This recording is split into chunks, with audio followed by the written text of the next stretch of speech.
You are listening to the Wells Report. My name is John David Wells. Our telephone number is 844-RADIO-US, 844-723-4687. Little more quiet in the Facebook chat room than what we normally see. You look great today. Phyllis Byram, she works with us here at our flagship station, 1160 AM KBDT, News Talk Sports. She's waving at me through the window. Looks great. Canary yellow frock. It's beautiful. Anyway, where were we? Oh, yes. Okay, so here on the Wells Report, we report on a lot of good things, and we do so in a lot of different ways. Facebook.com/The Wells Report will take you right to where we are sitting in this studio at this moment. And you can join us and spend time with us and talk in the chat room. Very quiet today. And the reason it's quiet is because one of the spark plugs of the chat room usually is Isaac Tate, who's a Democrat, a real Democrat, not a progressive, a Democrat. Big difference. Anyway, he's usually one of the spark plugs. He's saving his energy for tomorrow because that's when Robert S. Mueller III is going to testify, which is very funny. But if you want to come and join us, you can do, well, Jim Spear asks, can you watch the Wells Report in Japan? Yes. Yes, you can. It happens, I think, probably early in the morning, in the middle of the night, something like that. I don't know where the time change works because at some point you're going to cross the international date line and you get to relive yesterday again. But that being said, yeah, you can. If they've got internet, you can watch and listen to the Wells Report. Let's see, what else? Whatever happened to Glenn or John from Grapevine? Cowboy Glenn, I don't know what happened to Cowboy Glenn. I hope he's okay. And as far as John from Grapevine, haven't heard from him for a while as well. I don't know whether he lost me or whatever the situation was, but we need to find out. So if you want to jump on that, I sure would appreciate it. So I've been watching and reporting on a lot of things when it comes to our nation. As you know, the Wells Report came to be on 9/11/2001. What do we got here? Oh, 4 a.m. to 7 a.m. Tokyo time. That's awesome. So, yeah, it is early in the morning like I thought. Jim, if you're going to Japan, you can listen to the Wells Report from 4 a.m. to 7 a.m. in Tokyo. Thank you very much. And for those of us who cannot possibly think about radio and Japan without trying to tune in Radio Tokyo, and you know what that means. Anyway, 4 to 7 a.m. is when you should do that, which is good because the kids will still be sleeping. Now let's move on. I've been reporting on not just American politics, but American news. And you cannot report on American news without reporting on the propagandist deterioration of American news. And I've been reporting on it now for close to 20 years. Because it was bad then, it's getting worse every day. There is no longer any pretense by the mainstream media that they are thoroughly and completely biased against conservatives in this nation. But further, they are certainly biased against this president. The anti-Trump reporting in the mainstream media still is well over 90% negative stories to good. It is awful. The only time they ever report on anything that is good with the president's name on it is when the president is doing something to support a Democrat or progressive initiative. In this particular case, the budget deal that adds trillions more to our national debt. That being said, I've also talked about the real problem in all of that. That news organizations want to report propaganda instead of news. Well, that's on them, really. But there is a synergistic effect that is far, far worse. And that is they're beginning to lose the American people. The news media is beginning to lose the American people. But that's not all. This is serious research here. 3/4 of Americans, 75%, believe trust in the federal government is shrinking. More than 2/3 say the same for personal trust. This according to a study released by the Pew Research Center. This is a big survey. The survey of 10,618 U.S. adults found those who tend to be less trustful in their personal lives also tend to be less trustful of institutions, including elected officials, the military, religious leaders, and the media. One survey respondent said this: many people no longer think the federal government can actually be a force for good or change in their lives. This kind of apathy and disengagement will lead to an even worse and less representative government. Those are true words.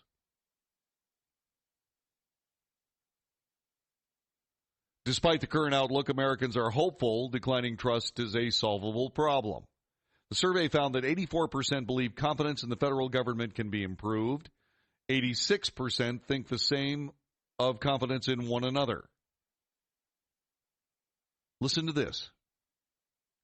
69% of Americans believe the federal government withholds important information from the public. 61% say the news media ignores important stories. 58% of adults are not confident that people can hold civil conversations with those who have different views. 57% are not confident that people will cast informed votes in elections. Young adults are half as hopeful as older Americans when asked how confident they are that Americans respect the rights of those who are not like them. The share of whites who show high level of trust, 27%, is twice as high as the share of American blacks, 13%, and Hispanics, 12%. Think about that. Think about it. Americans who reported not too much or no confidence at all in the following groups of people to act in the best interests of the American public. These are Americans who report not too much confidence or no confidence at all in the following groups of people to act in the best interests of the public. Which of the groups that currently are in our lives, which of those groups do you think is number one? If you said elected officials, you are completely correct. 63% of Americans report not too much or no confidence at all in elected officials. 63%.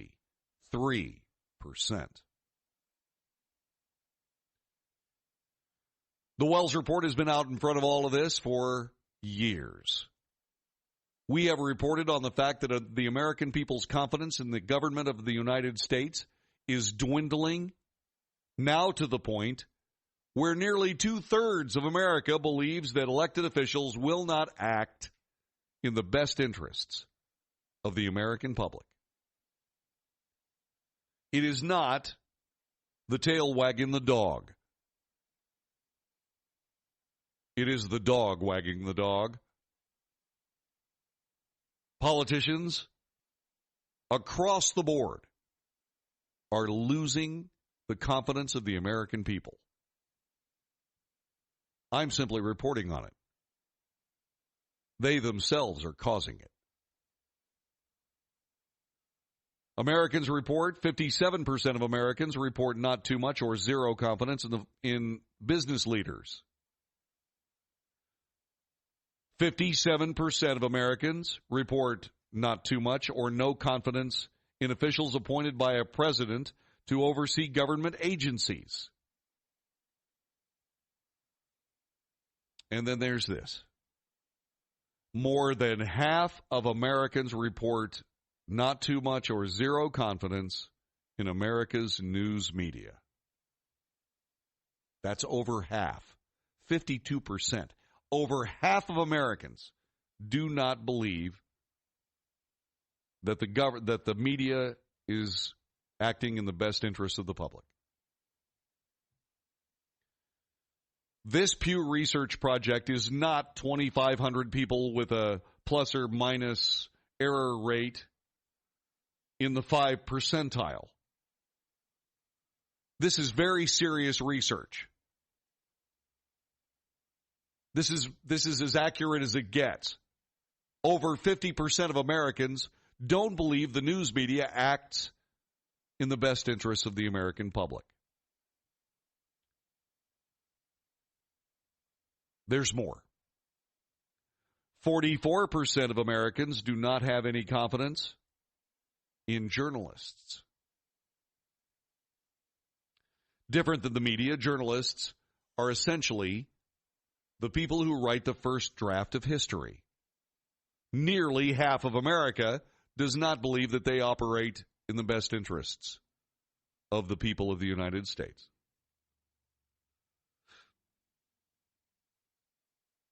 It goes on and on.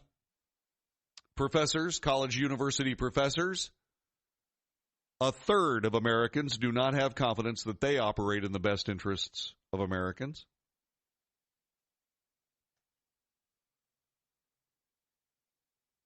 Democrats are more likely than Republicans to say trust in federal government is shrinking, 82% versus 66%, and that makes it harder to solve many of the country's problems, 70% versus 57%.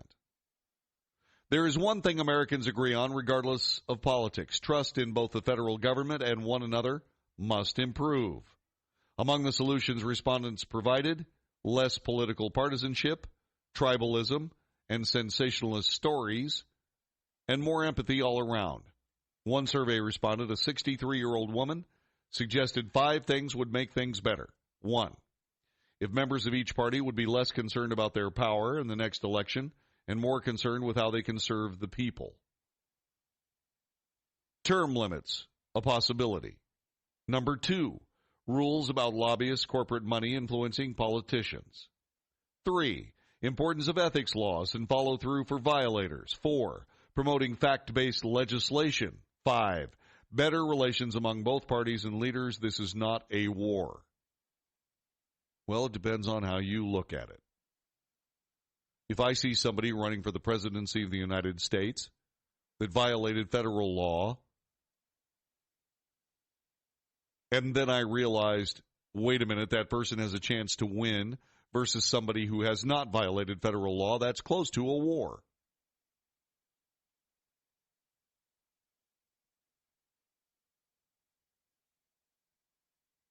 Rules about corporations funding politics. I want to make this very plain. The Supreme Court decision regarding Citizens United was a huge error.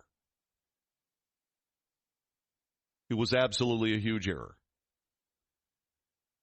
It began not just a big money renaissance in American politics, but it began an astronomically, universally huge revelation in American politics in that money went beyond what the people of the United States could generate for their own political candidates. The fiscal reform in American politics must be something along this line. Only people, human beings, only human beings can contribute to political campaigns. Only human beings. Corporations cannot. Corporations are not human beings. Therefore, they cannot contribute to political campaigns. Only the people within those corporations would be allowed to contribute. And there would be a limit. I would say something along the lines of, say, I don't know, $100,000. Only people would be able to donate to public campaigns, to political campaigns. We don't get that fixed. Big money is going to decide. They're going to decide elections from now until the end of time, or to the end of the republic, whichever comes first. I'm betting the end of the republic. That was a huge error. Big, big mistake. You're listening to the Wells Report. My name is John David Wells. I'm talking about how the American political landscape and the American media have both failed the United States. It's happening right in front of us. It is a horrible scenario, but it happens. Dennis writes about his wife. She was diagnosed with leukemia. In fact, she's a 2-time survivor. And in the midst of all that, they ran up over $1 million in medical bills. Thankfully, they're Medi-Share members. And Dennis says they are so thankful for that, how others came together to meet their needs. And that's how so many Medi-Share members feel. This is not health insurance. It's different. You don't have to pay for things you don't believe in. And like Dennis found out, it just works. So if you join Medi-Share, not only do you save a lot of money, the typical family saves about $500 a month, but you know where your money's going each month. You're helping people, and if the time should come, they'll be helping and even praying for you. So yes, it's different, and as more than 400,000 people now know when it comes to healthcare costs, different is beautiful. Find out more. Call 833-34-BIBLE. That's 833-34-BIBLE. 833-34-BIBLE. If your credit card bills have gotten out of hand and you care about your credit, call Consolidated Credit now. If the interest rates on your credit cards are so high, it'll take years to get out of debt. Call Consolidated Credit now. They've helped over 6 million people with credit card debt. Without destroying your credit, they can consolidate your debts into one lower payment, reduce your interest rates, and get you out of debt fast. The program works. Call Consolidated Credit now. Call 800-406-0046. 800-406-0046. That's 800-406-0046. Consolidated Credit Counseling Services, Inc., 5701 West Sunrise Boulevard, Fort Lauderdale, Florida, 33313. Licensed by the New York Department of Financial Services and by the Vermont Department of Financial Regulation. Maryland DM 1492, Oregon DM 80092. Licensed by the Virginia State Corporation. Commission license number DC 83. Service may adversely affect the individual's credit. Non-payment of debt may lead to additional finance charges or collections activity, including legal action, not a loan company. Money! Money! Money! Money. You gotta have it.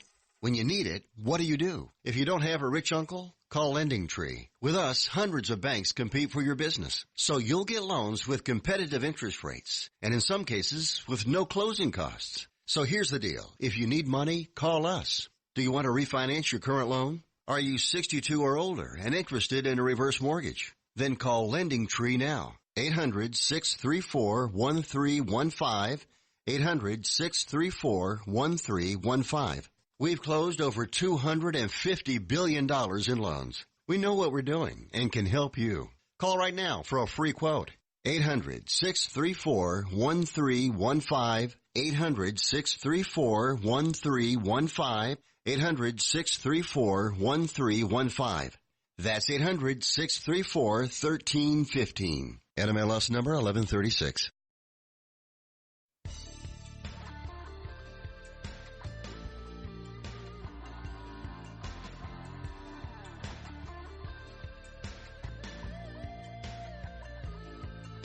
You are listening to the Wells Report. John David Wells at your service. Coming up in just a couple of seconds on most of these same USA Radio Network stations. War Now, Wayne Allen Root. You don't want to miss that show. Telephone number 844-RADIO-US, 844-723-4687. While we're talking about what Americans are thinking and what people are feeling and dealing with, there's some other research. Life is full of decisions, from small decisions to much more consequential ones. Choosing a career, we're faced with numerous choices on a daily basis. None of us make those decisions without concerted thought at some level. And then after you make a decision, you have to wait to see just exactly what comes of it. According to a survey of 2,000 adults, 4 out of 10 people regret how they have lived their lives so far. They say they spend too much time at work. They don't travel enough. Other common regrets included neglecting health and not spending enough time with their family. Many wish they had been a better parent to their children. All of that regret seems to be a big motivator. 40% of respondents claim they want to make positive changes in the near future. All of us will die someday. None of us will know when that time might come. None of us want to have regrets about what we've missed out on or how we've lived our lives, says Deborah James. The research is really interesting wake-up call. It's an interesting wake-up call to get us to think about how we want to spend our time now and lay the foundations for those who will come after us. The survey's findings may be a bit bleak at first consideration. Many believe that hope is not lost, for more than half the respondents say they know that it's not too late for them to change their paths and accomplish more in life. Inaction seems to be the biggest cause of regret. 3 in 4 adults complain their regret is mainly caused by things they wanted to do but never got around to.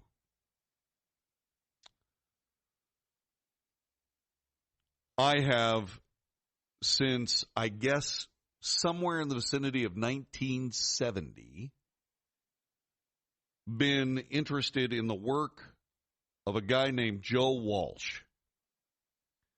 Not the failed congressman. I'm talking about the rock musician. Joe Walsh produced one of the greatest rock and roll albums of all time. It's underrated, but it's called James Gang Rides Again. It was on the ABC Dunhill label for a long time. James Gang Rides Again is a work of art. There is no other way to say it. It is pure genius. Joe Walsh would move through his career doing solo projects and finally landing with a group known as the Eagles. His life was one of excess. His life was one of drug abuse, alcohol abuse. And there for a very long time, in the 80s and 90s, I thought we would read about Joe Walsh dying one day based on the fact that he had lived a life of pathological excess. But then, maturity kicked in, success kicked in. The Eagles turned Joe Walsh's life around. And what ended up happening is that Joe he looks better now than he did when he was 40. Far better now than he did when he was 50. And he said something in an interview about the group, the Eagles, that I want to share with you. He said, when you're going through your life, you see it as chaos and setbacks, disasters, pain, sorrow, and conversely, happiness and joy and all the things that make the roller coaster of life so interesting. But he says that as you get older, and Joe's somewhat older than I am, he says that as you get older, you realize that your life all comes together as a finely crafted novel. And he is completely correct. If indeed you have regrets, be patient. Be patient. The executive producer of the Wells Report is Phil Brown. My name is John David Wells. God bless you and yours.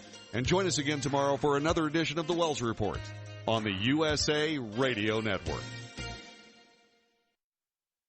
Hi, this is Wayne Allen Ruth, the capitalist evangelist. I'm here to introduce you to a special company with the potential to be one of the great all-American stories. Fortum Resources is a publicly traded, diversified natural resource company with oil, gas, and mining properties in North America and internationally. Fortum is led by Chairman Mark Bruner, the legendary oil man who built Ultra Petroleum from a 15-cent stock to $200 per share, creating $15 billion in shareholder profits. Mark has 30 years of experience in the oil and gas industry, overseeing contracts with Halliburton, ExxonMobil, and Hess. Fortum has over 350,000 acres of oil and gas resources, and more than half the acreage has been evaluated by world-renowned auditors Deloitte Touche. Fortum also owns the rights to the 180-square-mile City of Gold mining property. Fortum is traded on 2 global exchanges, U.S. ticker symbol FTMR. Repeat, FTMR. This is a rare ground floor opportunity to capitalize on a proven energy industry legend. Please visit FortumResources.com. That's Fortum, F-O-R-T-E-M, resources.com.